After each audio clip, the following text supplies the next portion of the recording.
มันมีร้านโต๊ะกระถางก็น้อยตามไม่ได้เลยบอกครอบครัวไอ้น้องน้าน้องทุกคนบรรยากาศคืองานเป็นอะไรผมทำมาแล้วผมทำบ้านไปก่อนแม่เรียกเข้าเรียกคิวไปเนาะแต่แค่ก็ดูประมาณนั้นแค่ช็อปสิบอะไรเนาะไปทำร้านทานเองแต่แล้วมีช่องยุทธยกโอ๊กหน่อท้องแถวท้องขันต้อนที่ทำประเทศเนาะที่เทพเจ้าผ้าแข่งขาดทะเลหลังที่เทพเจ้าผ้าแข่งทะเลเนาะจะที่ขาดกระบอกเลยเนาะที่นั่นก็จะให้เพิ่มทั้งอยู่ที่10 นาทีเป็นเครื่องไว้หันเนาะนะก็ยังให้ใจเย็นๆเนาะตั้งสติว่าโอ้ยเฮานี่เพิ่นเบิ่งไว้ผู้เพิ่นได้นอกนะคิดไว้แล้วเบอร์นั้นเบอร์นี้มากเลยนะที่ตีออกแล้วคือทำจอเพิ่มพอจอช่อนอกจากนี่คิดทีทานทีออกทีทานโอ้ได้ทีนี่ผมมาแต่เบอร์นั้นเบอร์นี้เขาป่ามาประตัดใกล้ซอยพนักงานพนมทีขึ้นนอกทีที่เบอร์นี้เขาป่าทำเด็ดเนาะ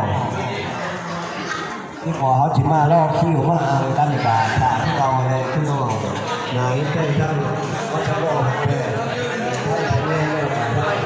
การนำแม่เนาะ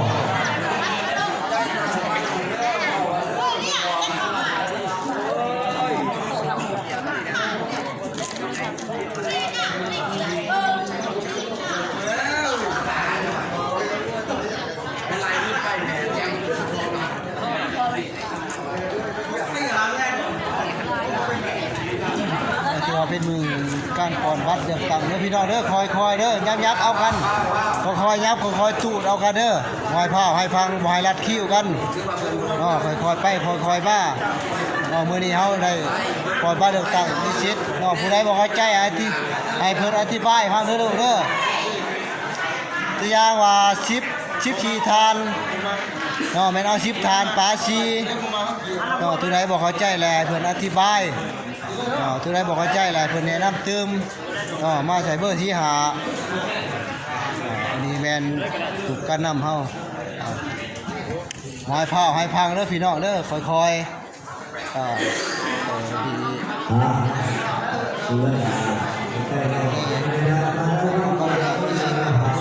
เด้อลูกเด้อ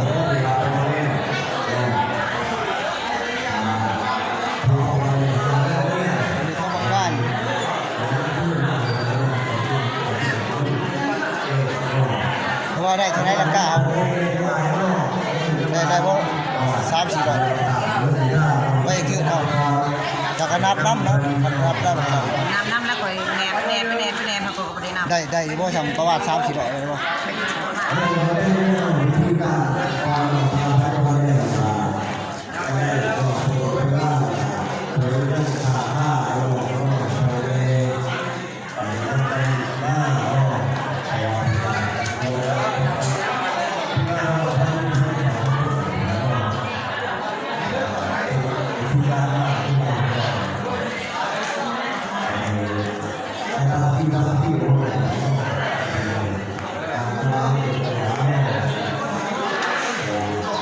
บ้านเขาผู้ใดอยากเขาบอกเข้าใจเขากันแนะนำเขาดื่มมีบรรทัดเนาะค่อยๆเรียกขี้ไว้เด้อหล่ะเด้อโทษตัวนี้แนะนำตามอธิบายเพิ่นอธิบายถึง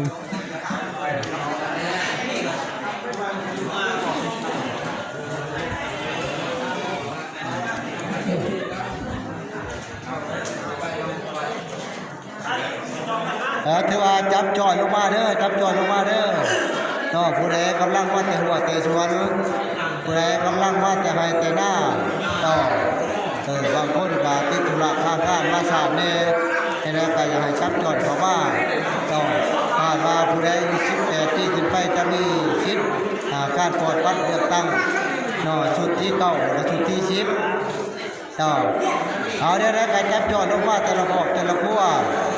ในเรื่องการจัดจอดลงมาก็ผู้ใดที่การเที่ยวของชวนออกไปออกหน้าก็ยังให้เอาใจตืมการไปการมาขี่รถชั้นจอดกับคอยไปคอย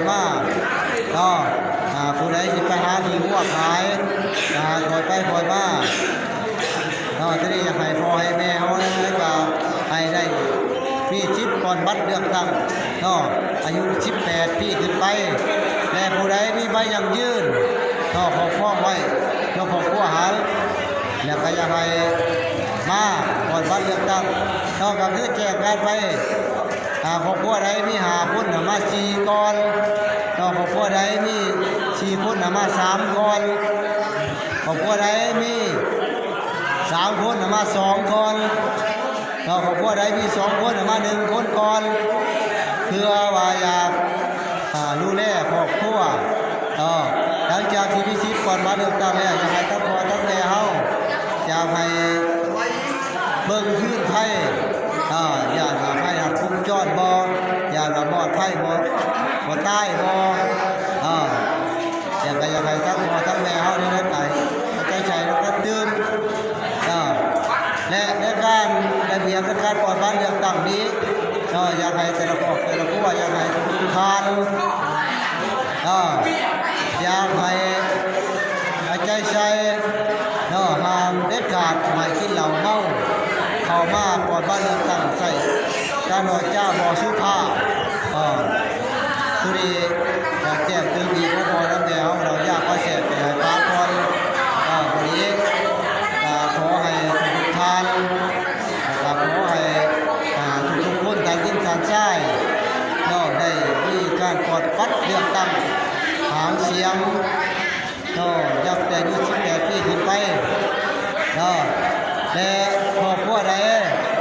ยังบ่ทันเข้าใจและให้อนุกรรมการเพิ่นอธิบายตื่นอย่างให้เข้าใจในการกดบัตรเลือกตั้งชุดนี้และครอบครัวใดได้กดบัตรเลือกตั้งแล้วก็ขอเดินทางออกหัวไปชวนออกไปหน้าอยู่ตามบ้านตามเพื่อนขอให้มีสุขภาพเข้มแข็งก็ขอให้มีอายุมันคนยืนหน้าที่ภารกิจครอบครัวหน้าที่ครอบครัวส่วนตัวก็ขอให้ถึงหวยเบิดได้561ให้ถึงหวยเด้อพี่น้องเด้อขอรับใจดีใจจีนเอาถือว่าขอยังเชิญแต่ละครอบแต่ละครัวยับจอดเขาบ้าบางคนกับพัวเมียมาก่อนเมียมาน้ำหลังบางคนกับเมียก่อนพัวมาน้ำหลังกับเป็นยังจับจอดลงมาเอาขอเชิญคาดว่า12 โมงให้มาสำเร็จบางครอบบางครัวก็จะปาขี้งัวแน่บางครอบครัวเนี่ยก็จะเป็นคนมันแน่ยังก็แล้วแต่พี่น้องขอเพียงแต่มีใบยืนก่อนบ้านเลือกตั้งให้มันสำเร็จก่อนสิไปใช้มาใช้ก่อนจะออกหัวไปชวนก็ให้ได้ก่อนบ้านเลือกตั้งก่อนสิไปเมืองไปหน้ากับก่อนบ้านเลือกตั้งแล้วก่อนสิชวนผู้สาวไปท่องเที่ยวอยู่ไสก็ก่อนบ้านเลือกตั้งแล้วก่อน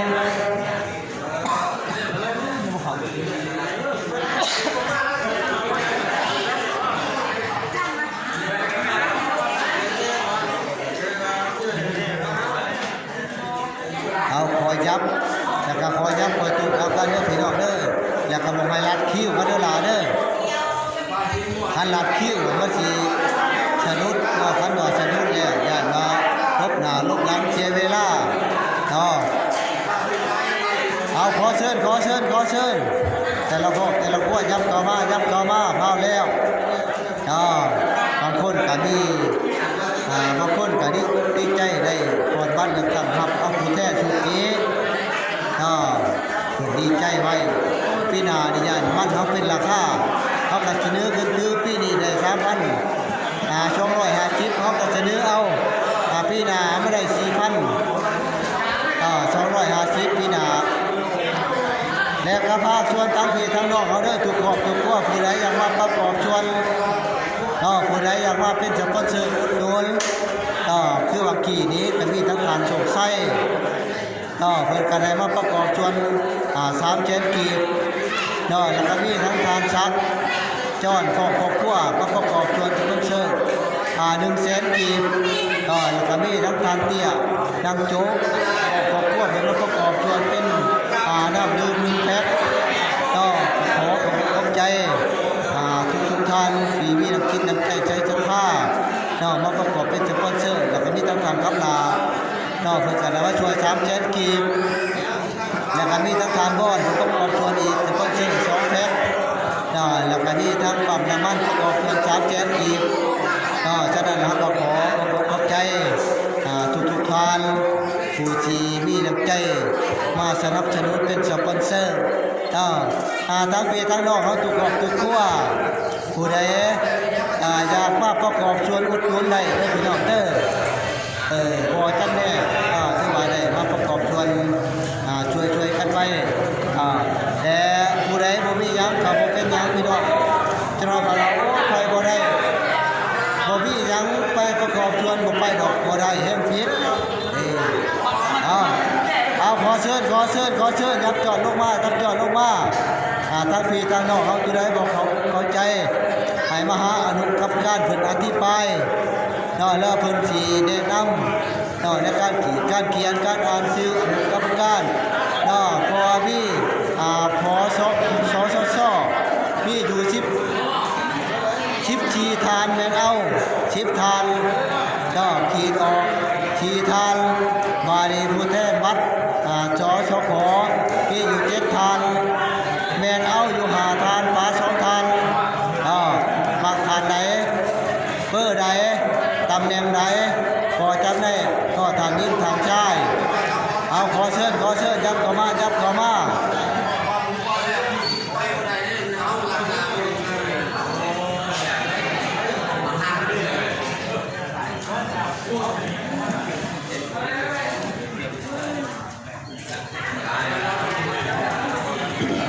คือว่าเป็นเย็นนอกคือว่าการเป็นเย็นโซเมดอกโลกที่ ในการนำเงินมาช่วยคือว่ามีการเปิดบัตรต่างๆในชุดทุกท่ายอยู่ที่จุดบ้านพงเมืองคงชิโรดแขวงชาลาวันแต่ว่าขอให้ทุกท่านที่พิชิตกดบ้านเลือกตั้งให้อยู่ดีพี่แห้มือบ้านเฮาสถานที่เป็นเฮาเจ้าอยู่วัดเพราะว่ารักกันเรื่อยๆคนกับอะไรเยอะหน่อยมีเรื่องแบบเขาเอาไทยกันออกไปคอยอัดกันแล้วรอทั้งห้องมาบอกขาดใจเราอัดกันแล้วจะคอยที่ทำตลอดตัดใจประหารเรื่องมือนาบนต้าคนแน่นอนอะไรเนี่ยนะทำกับผมเผาพังแบบโดยกระบะหนอเพลงหนอหรือว่าเป็นร้ายแน่นอนครับหนอต้องคอยหน้าเอาหนอมาเรื่อยเป็นคิวเลยนะหนอ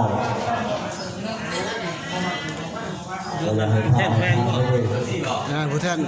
แพงพอดีขีดช่วงขีดซองเอาหา10เห็นไหม7 14ขีด14นี่ขีด4เอา10มันก็ยัง10มันเห็นได้ว่ายัง7อยู่บ่ว่าเบื้องนั้นหว่ามีแต่7เนาะเบื้องนั้น7 3คนนั่นป้าอยู่ใช่บัดคน10คนนี่ป้า3คนนั่นป้าอยู่ใช่โอ้เบื้องนั้นหั่นบ่แต่7คนหั่นบอกความหมายว่าใน7คนหั่นปลา2เอาหาแต่ว่าบ่แม่นว่าขี่เอาแต่ให้ได้กันมืดเรื่องก้างข้างดุมนะ3คนบ่มีชื่อ10คนนี่ตัวนี้ว่า14ขีด4มันยัง10มันเบื้องผัด7 3คนนั่นป้าสิได้บ่เบื้องนั้น7ทานมาสมัครให้จ้าพูนใช่แม่นบ่ปั่นเข้าแล้วบ่บ่นะบ่ให้ปั่นเลยให้จ้าป้าจะทำอะไรดีวะแม่เขาหรอก